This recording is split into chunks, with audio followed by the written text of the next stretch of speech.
इसमें आपका स्वागत है। आज सिंधु घाटी सभ्यता का प्रमुख नगरों में से एक नगर लोथल नगर या लोथल सिटी को डीप में सुव्यवस्थित तरीके से बताएंगे और लास्ट में लोथल नगर से ही संबंधित एमसीक्यू के आधार पर वैकल्पिक प्रश्नों को ऑप्शन सहित विश्लेषण भी करेंगे। लोथल नगर से बहुत सारे एग्जाम्स में प्रश्न यहां से देखने को मिलता है कि लोथल का अर्थ क्या है, लोथल का खोज किनके द्वारा किया गया, लोथल का खोज कब हुआ, उत्खनन कौन करवाए, कब से कब तक उत्खनन चला, लोथल कहाँ पाया गया है, लोथल से क्या क्या एविडेंस या साक्ष्य के रूप में वस्तुएं मिला है, लोथल की नगर संरचना कैसी थी, ऐसे प्रश्न पूछे जाते हैं। ठीक है, तो पहला प्रश्न की ओर चलते हैं। ध्यान दीजिए, लोथल किस नदी के पास स्थित था।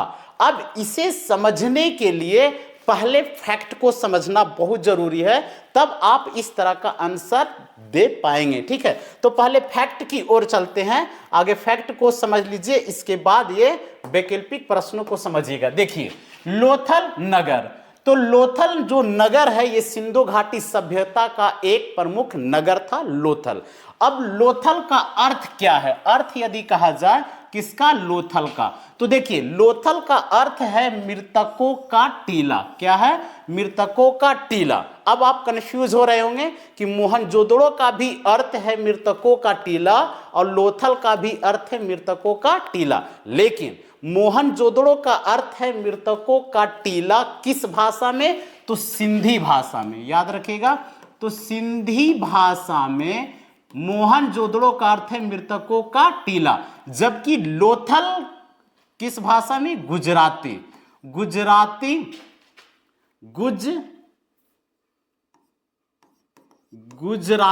गुजराती भाषा में लोथल का अर्थ है मृतकों का टीला। और इसी को अंग्रेजी में क्या कहा जाता है, तो माउंड ऑफ द डेड। ठीक है, अंग्रेजी में क्या कहा जाता है, माउंड ऑफ द डेड। तो मृतकों का टीला कहिए, शवों का टीला कहिए, अर्थ क्या है किसका, लोथल का। तो लोथल का और मोहनजोदड़ो का दोनों का अर्थ होता है शवों का टीला या मृतकों का टीला। क्लियर हो गया होगा। लोथल का खोज किनके द्वारा किया गया, तो लोथल का खोज डॉक्टर रंगनाथ राव के द्वारा किया गया। किनके द्वारा, डॉक्टर रंगनाथ राव के द्वारा लोथल का खोज इन्होंने किए, और कब, 1954 ईस्वी में। तो 1954 ईस्वी में लोथल का खोज डॉक्टर रंगनाथ राव ने किए थे। ठीक है, लोथल का उत्खनन अर्थात खुदाई, उत्खनन किसने करवाए व्यापक रूप से, तो डॉक्टर रंगनाथ राव ने ही उत्खनन करवाए 1955 से 1962 ईस्वी के बीच। किनके द्वारा उत्खनन किया गया, तो डॉक्टर रंगनाथ राव के द्वारा उत्खनन किया गया, करवाया गया। ठीक है, ये याद रखिएगा। लोथल कहां पड़ता है, यानी स्थान, सिंधु घाटी सभ्यता का लोथल नगर कहां पाया गया, तो भारत के गुजरात राज्य के अहमदाबाद जिले में। याद रखिएगा कहां, तो भारत के गुजरात राज्य में अहमदाबाद जिले में पड़ता है। कौन सा नगर, तो लोथल नगर। ठीक है, भावनगर और खंभात की खाड़ी से सटा हुआ और अरब सागर के रास्ते मेसोपोटामिया के लिए व्यापारिक मार्ग भी था। ठीक है, नदी कहा जाए तो कौन सी नदी, भोगवा नदी। कौन सी नदी, लोथल जो था वो किस नदी के किनारे, भोगवा नदी के किनारे। याद रखिएगा, जो प्राचीन साबरमती की सहायक नदी मानी गई थी। ठीक है, तो भोगवा नदी के किनारे कौन सा, सिंधु घाटी सभ्यता का नगर लोथल नगर। समुद्र कहा जाए, लोथल नगर किस जल क्षेत्र के निकट था, तो खंभात की खाड़ी। कौन सी, खंभात की खाड़ी, और खंभात की जो खाड़ी है वो अरब सागर का एक शाखा है। ठीक है, तो कौन सी खाड़ी, खंभात की खाड़ी, और अरब सागर से के रास्ते व्यापार होता था कहाँ, मेसोपोटामिया के लिए, जो इराक में स्थित था। ठीक है, जो दजला और फारात के दोआब क्षेत्रों में मेसोपोटामिया की सभ्यता था। ठीक है, तो एक बार इसको रिवीजन कर लीजिए। लोथल का अर्थ क्या है, मृतकों का टीला, खोज डॉक्टर रंगनाथ राव के द्वारा 1954 ईस्वी में, उत्खनन 1955-56 में रंगनाथ राव के द्वारा ही किया गया स्थान गुजरात के अहमदाबाद जिले में नदी भोगवा नदी प्राचीन साबरमती नदी की सहायक माना गया है, समुद्र खंभात की खाड़ी से लगती है। ठीक है, नेक्स्ट आगे देखिए, लोथल की जो राजधानी माना गया है, सिंधु घाटी सभ्यता का जुड़वा राजधानी हड़प्पा और मोहनजोदड़ो को कहा गया है। ये स्टुअर्ट पिगट ने विस्तृत साम्राज्य की जुड़वा राजधानी बताए हैं, जबकि लोथल को आर्थिक राजधानी कहा जाता है। क्या कहा जाता है? आर्थिक राजधानी। तो आर्थिक राजधानी किसे? तो लोथल को, और औद्योगिक राजधानी चन्हुदड़ो को। औद्योगिक राजधानी चन्हुदड़ो को, आर्थिक राजधानी लोथल को कहा जाता है, याद रखिएगा। लोथल यानी जो बंदरगाह नगर, बंदरगाह नगर किसे कहा गया? लोथल को। यानी ये बहुत महत्वपूर्ण है। बंदरगाह का साक्ष्य एविडेंस मिला है कहां से? लोथल से। तो बंदरगाह नगर कौन सा है? तो लोथल है। ये बहुत सारे एग्जाम्स में आया हुआ है। ठीक है, लघु हड़प्पा किसे कहा जाता है? लोथल को कहा जाता है। क्या कहा जाता है? लघु हड़प्पा। यानी लघु हड़प्पा, लघु मोहनजोदड़ो दोनों लोथल नगर को कहा जाता है, याद रखिएगा। क्योंकि मोहनजोदड़ो और हड़प्पा दोनों की संरचना मिलता जुलता था लोथल नगर से, इसलिए लोथल को मोहनजोदड़ो और हड़प्पा का लघु कहा गया है। ठीक है, तो लघु हड़प्पा लोथल और लघु मोहनजोदड़ो लोथल को कहा जाता है। और सभ्यता का मैनचेस्टर किसे कहा जाता है? लोथल को। तो सिंधु घाटी सभ्यता का मैनचेस्टर किसे कहा जाता है? लोथल को, क्योंकि यहीं से ज्यादा वस्त्रों का, अन्य वस्तुओं का व्यापार हुआ करता था। ठीक है, इसलिए लोथल को क्या कहा जाता है? मैनचेस्टर सभ्यता का, सिंधु घाटी सभ्यता का। ठीक है, तो आर्थिक राजधानी आर्थिक राजधानी कहा जाता है लोथल को, बंदरगाह नगर लोथल, लघु हड़प्पा लोथल, लघु मोहनजोदड़ो लोथल और सभ्यता का मैनचेस्टर लोथल। ठीक है, ये ध्यान दीजिएगा। नेक्स्ट, निम्न प्राप्त एविडेंस यानी अवशेष। ध्यान दीजिए, जैसे प्रश्न बहुत सारे प्रकार से पूछा जा सकता है, तो लोथल जो नगर था, यहां से अवशेष के रूप में, साक्ष्य के रूप में, एविडेंस के रूप में क्या क्या मिला है। ठीक है, तो लोथल से महत्वपूर्ण है डॉक यार्ड यानी बंदरगाह मिला है। बंदरगाह का कई नाम है, इस तरह से कई प्रकार से प्रश्न पूछा जा सकता है। तो बंदरगाह यानी डॉक यार्ड, या इसी को अंग्रेजी में कहेंगे डॉक यार्ड या बंदरगाह। क्या होगा? बंदरगाह। गोदीवाड़ा भी इसी को कहा जाता है, पतन भी इसी को कहा जाता है। तो पतन कहिए, गोदीवाड़ा कहिए, बंदरगाह कहिए, डॉक यार्ड कहिए, सब इसी का, या पोर्ट कहिए। ठीक है, ये सब एक ही नाम है, लेकिन इसका एक ही अर्थ होता है, लेकिन नाम क्या है? अलग अलग है। ठीक है, कहीं पे पतन दे देगा, पतन नगर सिंधु घाटी सभ्यता में किसे कहा गया? तो लोथल को। गोदीवाड़ा सिंधु घाटी सभ्यता में किस नगर को कहा गया? तो लोथल को। इस तरह का देता है। अब देखिए, जो बंदरगाह था ये कैसा था? तो विश्व में प्रथम कृत्रिम बंदरगाह था, याद रखिएगा। विश्व में प्रथम कृत्रिम बंदरगाह, आर्टिफिशियल पोर्ट जो था, वे लोथल का पोर्ट था, विश्व में प्रथम। ठीक है, और ये जो बंदरगाह की जो लंबाई था वो 218 मीटर क्या था? लंबाई था, और 37 मीटर ये क्या था? तो ये चौड़ाई था। ठीक है ना, यानी चौड़ा जो बंदरगाह था वो 37 मीटर, और लंबा जो था, यानी लंबा इस कितना मीटर? तो 218 मीटर। ये भी याद रखिएगा। विश्व में प्रथम बंदरगाह जो था वो कौन था? लोथल बंदरगाह था। उस समय के सिविलाइजेशन के समय में विकसित जो बंदरगाह था वे कौन था? लोथल बंदरगाह था। ठीक है ना, और सबसे बड़ा बंदरगाह, जितने भी सभ्यताओं का खोज हुआ है या उस समय उसके समकालीन सभ्यता था, चाहे मेसोपोटामिया की सभ्यता या दिलमुन की सभ्यता या मगन की सभ्यता या फिर चीनी सभ्यता या मिस्र की सभ्यता, कोई भी सभ्यता जो भी उस समय था, उन सब में सबसे बड़ा जो बंदरगाह जो था वो कौन था? तो वो था लोथल का बंदरगाह। ठीक है, और लोथल के बंदरगाह से अंतर्राष्ट्रीय व्यापार हुआ करता था। यहीं से मेसोपोटामिया,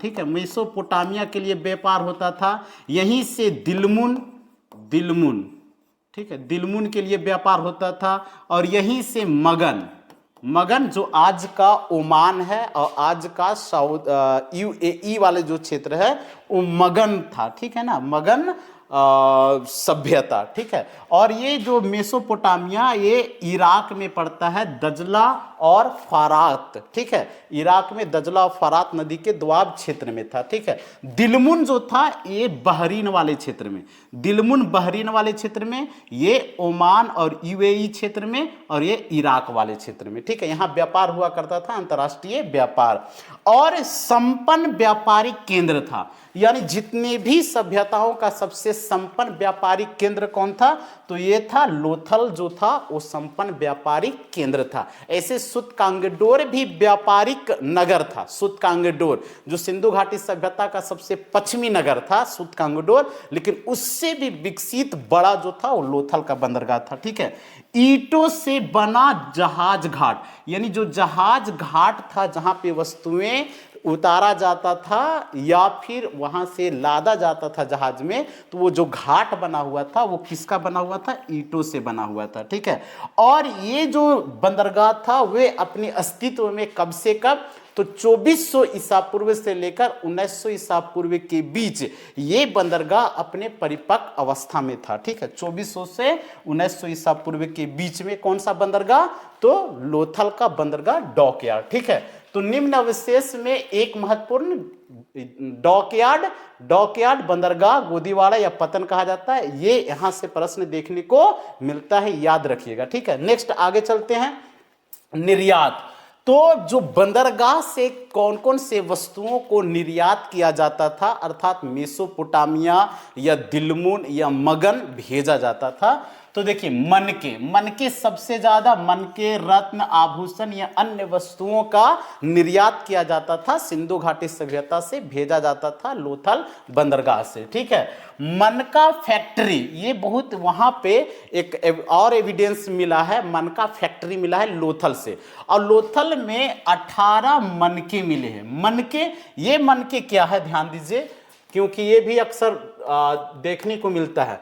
तो देखिए मनके से माला वगैरह, मोती वगैरह मिला करता था, इस प्रकार का मनका बनाया जाता था, और इस प्रकार से माला वगैरह बनाया जाता था, या और भी बहुत सारे एविडेंस के रूप में मनके के साथ और पत्थर या अन्य धातुओं से मिलकर बनाया जाता था, इस टाइप का, ठीक है। तो इसी को मनका कहा गया है, ठीक है। क्या कहा गया है, मनका। तो मनके का एविडेंस मिला है, मनके का एविडेंस कहां से मिला है, तो लोथल से। तो मनका फैक्ट्री लोथल में था, जहां 800 मनके मिले हैं। कितना, 800 माला टाइप का मनके मिले हैं, और यहाँ पे कच्चे माल मिले हैं, मनका बनाने के लिए कच्चे मटेरियल या माल मिले हैं, और यहाँ से औजार भी मिला है, मनके बनाने का औजार मिला है। ये कहाँ से मिला है, लोथल से मिला है, याद रखिएगा, कहाँ से, लोथल। लोथल से मुहरे भी मिला है, क्या मिला, मुहरे। और मुहरे क्या का बना होता था, सिलखड़ी का बना होता था, और ये सिलखड़ी क्या है, तो एक हल्का सा कठोर पत्थर हुआ करता था, और उसी से बनाया जाता था क्या, मोहरे, ठीक है। तो सिलखड़ी का बना हुआ मोहरे था, और मोहर जो मिला है वो फारस की मुहरे मिला है, यानी जो फारस है, ईरान वाले जो क्षेत्र है, वहां का मुहर मिला है कहाँ, लोथल में। तो इसका मतलब ये है कि वहां फारस से भी व्यापार हुआ करता था। तो फारस की मुहर मिला है, कहाँ मिला है, लोथल से मिला है, और यूनिकॉर्न सील मिला है, ठीक है। यूनिकॉर्न सील यानी एक सींग वाला घोड़ा जैसी, यानी एक संरचना मिला है, जो मिट्टी का पका हुआ टेराकोटा का बना हुआ था। तो ऐसा मिला है, एक सींग वाले घोड़े की, जैसे मोहनजोदाड़ो में आप देखे होंगे, एक सींग वाला व्हाइट घोड़ा जैसा बताया गया है। तो यूनिकॉर्न सील मिला है, ये कहाँ से मिला है, तो ये मिला है लोथल से। यूनिकॉर्न सील, फारस की मोहरे, सिलखड़ी, और ये सब मिला है, ये सब लोथल से मिला है, और लोथल से व्यापार हुआ करता था मनके, रत्न, आभूषण या अन्य वस्तुओं का। मृद भांड कहा जाए तो जो मृद भांड है वो लाल मिट्टी की बर्तन, तो लाल मिट्टी की बर्तन भी मिला है, कहां से मिला है, तो लोथल से मिला है, लाल मिट्टी के बर्तन, ठीक है। तो ये सारे एविडेंस के रूप में लोथल से मिला है। आभूषण एवं धातु, तो आभूषण में लोथल से क्या क्या एविडेंस के रूप में प्राप्त हुआ है, तो तांबे एवं सीप की चूड़ियां, ध्यान दीजिएगा, किसका? तांबे एवं सीप की चूड़ियां लोथल से मिला है। लेकिन सबसे ज्यादा चूड़ियां मिला है कालीबंगा से। काली रंग की सबसे ज्यादा चूड़ियां कालीबंगा से मिला है, जो राजस्थान में स्थित था, हनुमानगढ़ जिला में। लेकिन तांबे और सीप का बना हुआ चूड़ियां कहां से मिला है? लोथल से। सोने के दाने मिले हैं, सोने का, गोल्ड यानी सोने का दाने मिले हैं, ठीक है। तांबा, टीन, कांसा, ये सब तो धातु के साथ साथ सोना, तो सोने का दाना कहां से मिला? लोथल से मिला है। लोथल से पत्थर के औजार भी मिला है। क्या मिला? पत्थर के औजार मिला है। तो तांबे एवं सीप की चूड़ियां, सोने के दाने, पत्थर के औजार, ये सब मिला है लोथल नगर से, एविडेंस साक्ष्य के रूप में प्राप्त हुआ है। और माप तौल, यानी जो माप तौल की पद्धति था, माप तौल में बाट और तराजू मिला है, ठीक है। मिट्टी का भी तराजू मिला है, कहां से? लोथल से मिट्टी का तराजू और बाट मिला है, पके हुए मिट्टी का तराजू बना हो, ठीक है। चावल के दाने, चावल के दाने कहां से मिला है? लोथल से मिला है चावल का दाने। अब ध्यान दीजिए, प्राग ऐतिहासिक काल में चावल के दाने का अवशेष कहां से मिला है? तो ये मिला है कोल्डिहवा से। ध्यान दीजिएगा, कहां?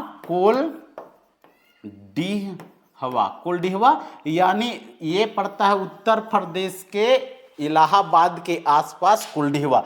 यहां से प्राचीन चावल के दाने मिले हैं प्राग ऐतिहासिक काल में, यहां से मिले। लेकिन सिंधु घाटी सभ्यता में चावल के दाने कहां से अवशेष, या चावल का भूसी भी कहा जा सकता है, कहां से? तो ये मिला है लोथल से, याद रखिएगा।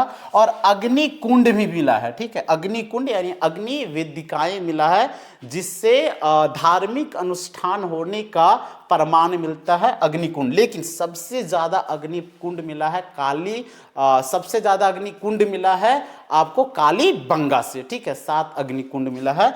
लेकिन यहां भी अग्निकुंड मिला है, कहां? तो लोथल, ठीक है। लोथल से अग्निकुंड मिला है। तो ये सब साक्ष्य मिला है लोथल नगर से। ध्यान दीजिए, नेक्स्ट नगर व्यवस्था। लोथल का नगर व्यवस्था कैसी थी? तो लोथल का नगर व्यवस्था 2 भागों में बटा हुआ था।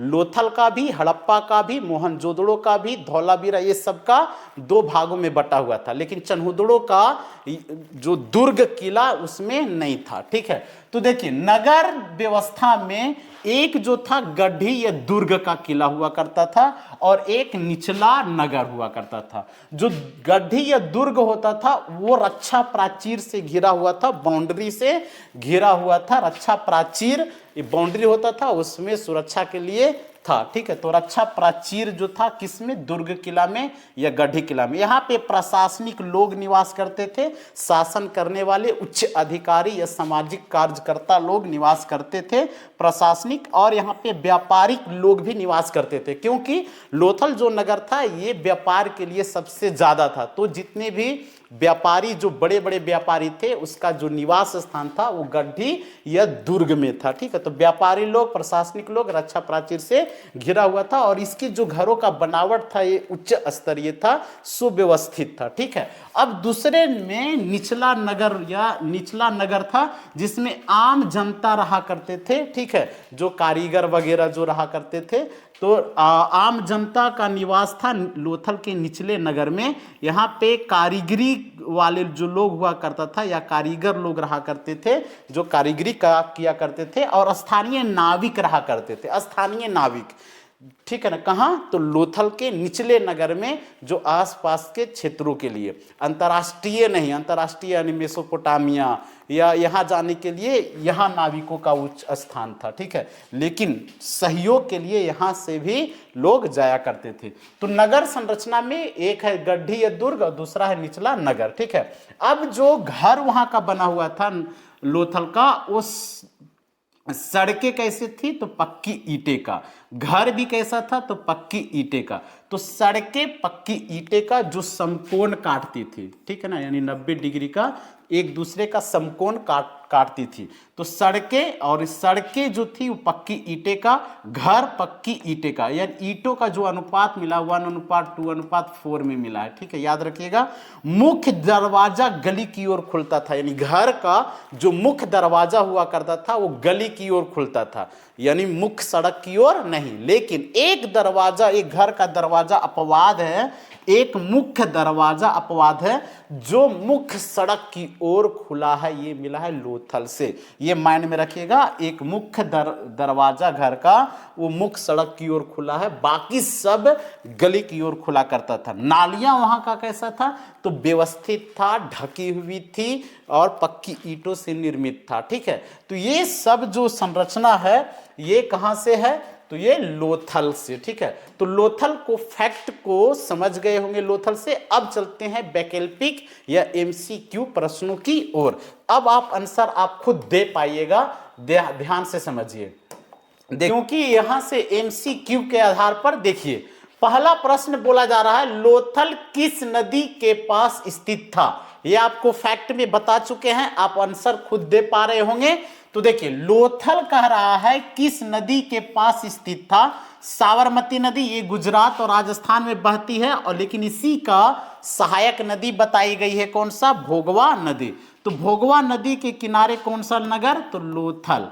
याद रखिएगा, लोथल किस नदी के किनारे, भोगवा नदी किनारे। साबरमती नदी के किनारे वर्तमान में अहमदाबाद और गांधी नगर है। ठीक है, नर्मदा नदी के किनारे जबलपुर है। ये सब सिंधु घाटी सभ्यता से संबंधित नहीं है।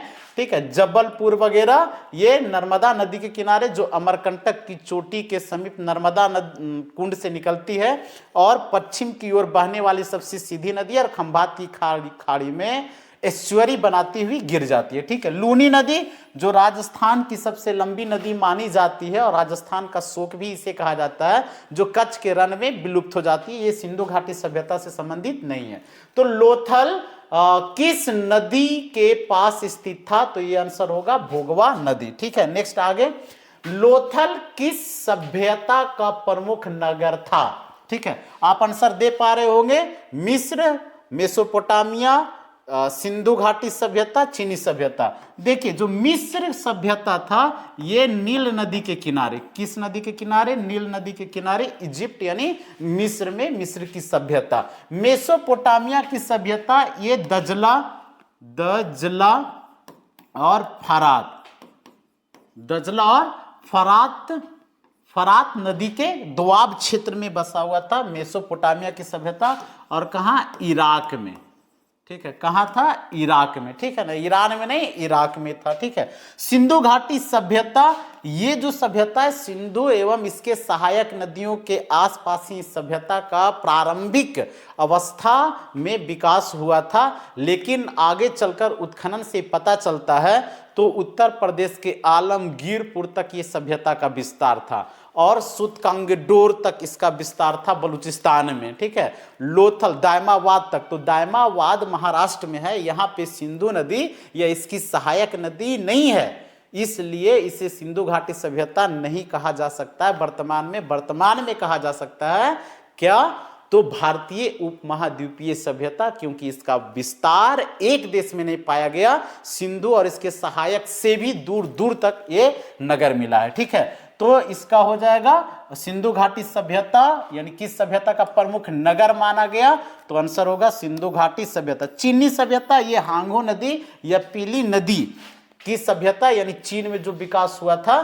ठीक है, ये सभ्यता माना गया। नेक्स्ट, लोथल किस संरचना के लिए प्रसिद्ध है, तो लोथल जो है ये पिरामिड, देखिए ये पिरामिड जो है ये याद रखिएगा कौन सा है, तो ये होगा मिस्र की सभ्यता यानी इजिप्ट की सभ्यता। ठीक है, डॉकयार्ड, ये लोथल, डॉकयार्ड यानी बंदरगाह लोथल, और पत्थर वृत्त पत्थर बावड़ी, ये सब नहीं, आंसर क्या होगा, तो डॉकयार्ड। ठीक है, बंदरगाह। नेक्स्ट, लोथल की मनका फैक्ट्री किसका प्रमाण है, तो सैन्य शक्ति, धार्मिक अनुष्ठान के लिए है अग्निकुंड, ये कितने एग्जाम में पूछा गया है, अग्निकुंड। ठीक है ना, अग्निकुंड ये धार्मिक अनुष्ठान के लिए, या फिर विशाल स्नानागार, विशाल स्नानागार। ठीक है ना, विशाल स्नानागार, जिसे क्या कहा जाता है, तो ग्रेट बाथ कहा जाता है। ठीक है, और ये कहां से मिला है, तो मोहनजोदड़ो से मिला है, मोहनजोदड़ो। ठीक है ना, कहाँ से, मोहनजोदड़ो। और अग्निकुंड है ये लोथल से भी मिला है और कालीबंगा से भी मिला है, ठीक है, याद रखिएगा। उन्नत कुटीर उद्योग कृषि विभाग, तो देखिए लोथल की मनका फैक्ट्री कह रहा है, तो उन्नत कुटीर उद्योग, ठीक है। विश्व में पहली बार सुव्यवस्थित पकी हुई टेराकोटा के तहत बना हुआ उन्नत कुटीर उद्योग का प्रचलन लोथल, चनहुदड़ो वगैरह में था, इसलिए चनहुदड़ो को औद्योगिक राजधानी भी कहा जाता है, और लोथल में भी था, किसका, तो उन्नत कुटीर उद्योग। नेक्स्ट आगे, लोथल की खुदाई किस वर्ष शुरू हुई? 1921 नहीं, ये 1921 में हड़प्पा, याद रखिएगा, हड़प्पा। 1935 में मैके, ठीक है ना, 1935 में मैके ने खुदाई प्रारंभ करवाए थे, ठीक है, किसका, तो ये मैके ने करवाए थे मोहनजोदड़ो का, और मोहनजोदड़ो का खोज 1922 ईस्वी में किनके द्वारा, तो राखलदास बनर्जी के द्वारा, ठीक है। 1935 में मैके ने चनहुदड़ो को करवाए थे, ठीक है, चनहुदड़ो, ठीक है ना, चनहुदड़ो। मैके ने पहली बार यानी उत्खनन करवाए थे, खोज नहीं किए थे, उत्खनन करवाए थे, ठीक है, किसका, तो चनहुदड़ो का, याद रखिएगा। 1947 आजादी के समय 1954, तो लोथल की खुदाई किस वर्ष शुरू हुआ, तो 1954 में, ठीक है, याद रखिएगा। नेक्स्ट, लोथल के डॉक यार्ड से किस गतिविधि का पता चलता है, तो डॉक यार्ड से कह रहा है खेती का, यानी खेती का ज्यादा प्रमाण जो मिलता है वो कालीबंगा से मिलता है, ठीक है, जोते हुए खेत वगैरह का साक्ष्य मिलता है, या वहीं से चना, कपास, ये सब का खेती का भी प्रमाण मिलता है। समुद्री व्यापार इसका जो पता चलता है वो ज्यादा लोथल से, ठीक है, लोथल से, इसके बाद सुतकांगडोर से भी पता चलता है, लेकिन सबसे ज्यादा लोथल से। पशुपालन, सिंधु घाटी सभ्यता के लोग पशुपालन किया करते थे, जैसे भैंस है, बकरी है, ये सब का पालन किया करते थे। मिट्टी के बर्तन, ये मिट्टी के बर्तन तो पूरा सभ्यता में ही मिला है, मिट्टी का बर्तन। तो डॉक यार्ड जो होगा वो समुद्री व्यापार के लिए होता था, इसलिए से पता चलता है। लोथल में किस प्रकार की मोहरे पाई गई, तो लोथल में बोल रहा है मोहरे, तो धातु की मोहरे, मिट्टी की मोहरे, कांच की मोहरे, लकड़ी की मोहरे, तो होगा क्या, मिट्टी, ठीक है ना, मिट्टी का मोहरे यानी टेराकोटा से बना हुआ, ठीक है, मिट्टी की मोहरे, ठीक है, आंसर क्या होगा, बी। नेक्स्ट आगे, लोथल का अर्थ क्या है, तो लोथल का पत्थरों का नगर, पत्थरों का नगर, व्यापारियों का नगर, मृतकों का टीला, समुद्र का शहर। तो मृतकों का टीला लोथल का भी अर्थ है और मोहनजोदड़ो का भी अर्थ है, ठीक है ना। अब दोनों को समझिए, मोहनजोदड़ो सिंधी भाषा में, याद रखिएगा, सिंधी भाषा में मोहनजोदड़ो का अर्थ है मृतकों का टीला, जबकि गुजराती भाषा में लोथल का अर्थ है मृतकों का टीला। याद रखिएगा, लोथल का भी अर्थ मृतकों का टीला है और मोहनजोदड़ो का अर्थ भी मृतकों का टीला है, माउंड ऑफ द डेड, ठीक है ना, माउंड ऑफ द डेड कहा जाता है, ये याद रखिएगा, ठीक है। नेक्स्ट आगे, लोथल में अग्निकुंड कहां मिले, अब ये महत्वपूर्ण है, कहां मिले, यानी दुर्ग वाले क्षेत्र में मिले, ऊंचे वाले क्षेत्र में मिले कि निचला नगर में मिला, यहां पे ये बताया जा रहा है। अग्निकुंड तो लोथल से भी मिला और कालीबंगा से भी मिला है, लेकिन कालीबंगा में ज्यादा मिला है, ठीक है। तो आवासीय क्षेत्र में एक्रोपोलिस यानी जो ऊंचे वाले जो क्षेत्र है, डॉक यार्ड क्षेत्र जहां पे बंदरगाह वाले क्षेत्र है, अनाज भंडार, ठीक है ना, या ग्रेनरी कहा जाता है। तो देखिए, अग्निकुंड मिला है वो एक्रोपोलिस में मिला। एक्रोपोलिस का अर्थ होता है दुर्ग वाले क्षेत्र, यानी ऊंचा क्षेत्र, ऊंचे वाले नगर जहां पे बड़े लोग, प्रशासनिक लोग रहा करते थे, वहां पे मिला है अग्निकुंड, ठीक है। डॉक यार्ड यानी ये बंदरगाह वाले क्षेत्र में नहीं मिला है, ठीक है। अनाज भंडार यानी अन्नागार है, ध्यान दीजिए, इससे भी समझ लीजिए, जो अन्नागार था उस विशाल अन्नागार, सबसे बड़ा अन्नागार मिला है मोहनजोदड़ो से, ठीक है ना, मोहनजोदड़ो, ठीक है, सबसे विशाल अन्नागार मोहनजोदड़ो से, और सबसे विशाल स्नानागार भी और विशाल अन्नागार मोहनजोदड़ो से।